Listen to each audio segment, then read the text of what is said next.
નમસ્કાર મિત્રો, વિડીયોમાં તમારું સ્વાગત છે। હા મિત્રો, અત્યારે હાલના મોટા અને મહત્વના સમાચાર સામે આવી રહ્યા છે। તો મિત્રો, સમાચારમાં વાત કરીએ તો રાજસ્થાનના સિહોરી જિલ્લામાં આવેલા પ્રસિદ્ધ પ્રવાસ સ્થળ આબુ રોડ નજીક એક લગ્ન સમારંભમાં દરમિયાન લોહીલુહાણ ખેલ ખેલાયો છે। લગ્નની ધૂમધામ વચ્ચે ફાટી નીકળેલા નવજીવા ઝઘડામાં ગુજરાતના એક 19 વર્ષીય આશાસ્પદ યુવકની શરીરના ઘા ઝીકીને ઘાતક હત્યા કરી દેવામાં આવતા સમગ્ર પંથકમાં સનસનાટી મચી ગઈ છે।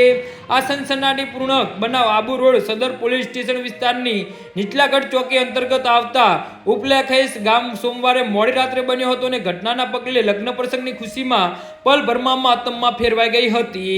સદર પોલીસ સ્ટેશનના અધિકારી પ્રદીપ ગાડાએ જણાવ્યું હતું કે મૃતકની ઓળખ 19 વર્ષીય કાંતિભાઈ ઓઝાભાઈ તરીકે થઈ છે, જે મૂળ ગુજરાતનો રહેવાસી હતો અને કાંતિભાઈ પોતાના પરિવાર સાથે ગુજરાતથી ઉપલાખેસ ગામે યોજાયેલા એક લગ્ન પ્રસંગમાં હાજરી આપવા માટે આવ્યો હતો અને સોમવારે રાત્રે લગ્નની વિધિઓ અને ઉજવણીઓ ચાલી રહી હતી। તે દરમિયાન કોઈ અણગમ્ય કારણોસર કેટલાક સ્થાનિક યુવકો સાથે કાંતિભાઈને ઉગ્ર બોલાચાલી અને ઝઘડો થયો હતો। આ વિવાદ એટલો વધી ગયો કે ઉશ્કેરાયેલા શખ્સોએ તીક્ષ્ણ શરીર વડે કાંતિભાઈ પર ઉપરાસપરી જીવલેણ હુમલો કરી દીધો હતો। શરીરના ઘા વાગવાના કારણે લોહીલુહાણ હાલતમાં કાંતિભાઈ જમીન પર જ ઢળી પડ્યા હતા અને ત્યાં હાજર સંબંધીઓ અને લોકોએ તાત્કાલિક તેમને બહાર દોડી આવ્યા હતા અને પરંતુ ગંભીર ઇજાઓના કારણે વધુ પડતો રક્તસ્રાવ લોહી વહી જવાના કારણે તેમનું ઘટના સ્થળે જ કમકમાટી ભર્યું મોત નીપજ્યું હતું।